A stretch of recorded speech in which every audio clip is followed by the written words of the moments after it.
Canola test crops. They are not test crops. They are test crops. They're testing how stupid we are.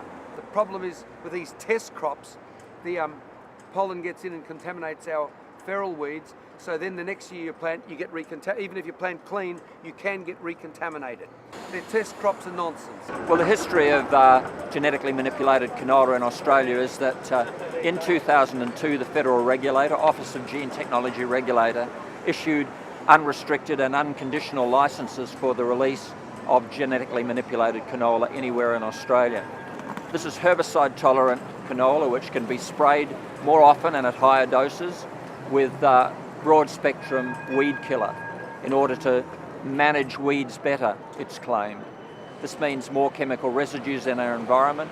It means more chemical residues in our food, and it also will mean that we have more weeds in our environment which are less manageable.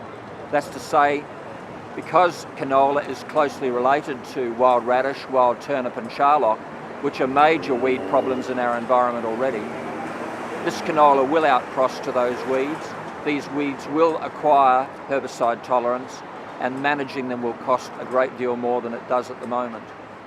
The nation already spends between $3 and $4 billion a year on the dead end of trying to manage and eliminate weeds.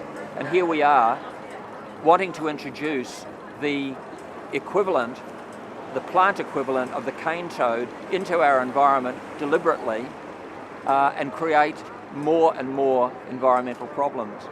The licensing of genetically manipulated herbicide-tolerant canola in 2002 were 5-year bans, and these bans were decided on by state governments. All of the governments of Australia except Queensland and Northern Territory, where no canola is grown, decided that on marketing grounds it would not be wise to introduce these canola varieties. They saw what had happened in Canada. They saw what had happened in Canada. They saw what had happened in Canada.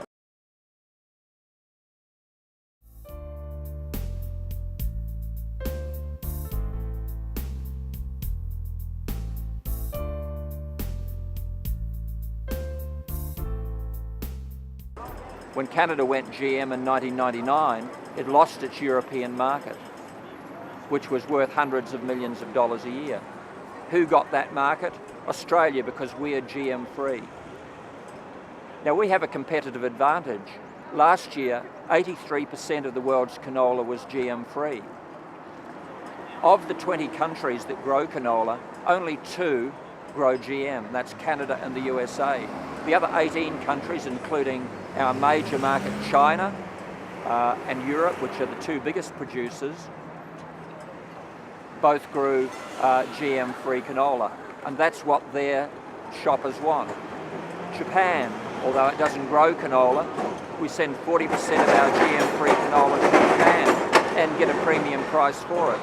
Now, why would we conceivably give up our competitive advantage? By joining our competitors in the GM camp against the majority of countries that want GM-free and who will pay us a premium to grow it.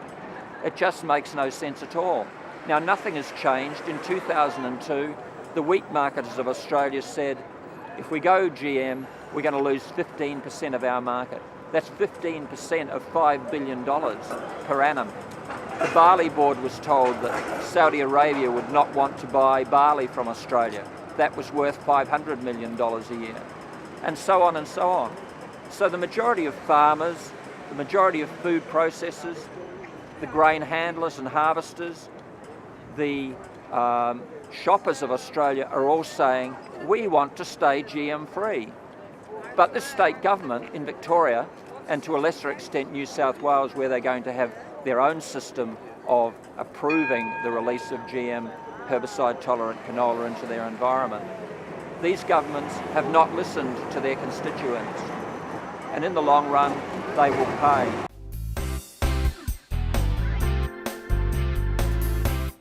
Any genetically engineered food, or anything that contains it in the most minuscule form, should be labelled, this food contains GMO, do not feed to children. That is our responsibility to label it at least as that. Yeah? I think for many ethical reasons we should at least have country of origin. There's a big multinational push apparently with globalization. Don't say where it came from. No. We want to know where it came from, because people can sneak all sorts of things into it, and if there is a scare, at least we will know where not to go. It is our right to know where it came from. We're now going to be talking to the federal government about the labelling of all foods made using genetic manipulation. These foods must be labelled, but at the moment there are no labels on things like vegetable oils, starches or sugars, food processing aids and additives, restaurant meals. These are all exempt from any labelling, and we believe that comprehensive labelling of all foods made using gene manipulation must be the top of the agenda.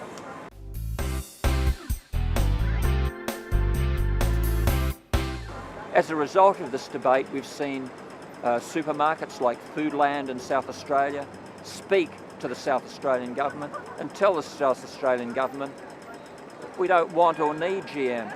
The majority of our customers are saying no to it. Coles supermarkets have surveyed their shoppers and found that over 90% want GM free.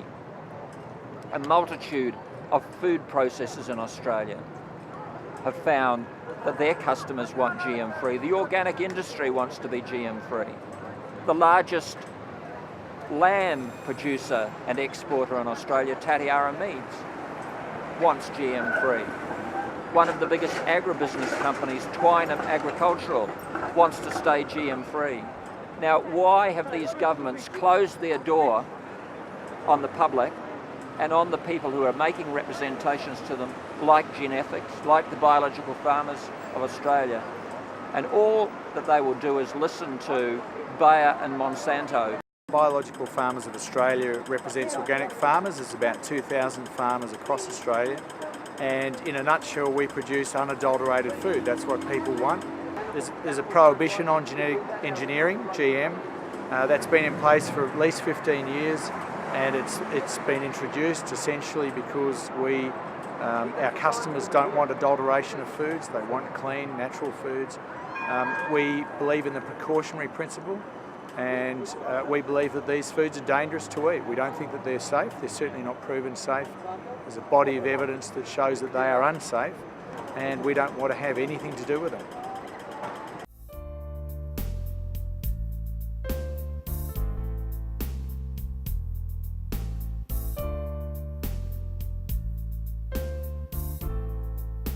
Canola cross-contaminates canola, so you can't grow organic canola next to GM canola. It'll cross-contaminate. We don't know where these crops are going to be. It's uncontrolled release in Victoria. The crops could be anywhere. There's no obligation on neighbours to tell each other whether they're growing GM canola, so contamination's a big issue. And it comes back to what people want to eat. And people don't want to eat GM canola. It's not labelled as an oil. It's not labelled at the moment, so it's a really serious issue for people who are trying to eat safe, healthy food.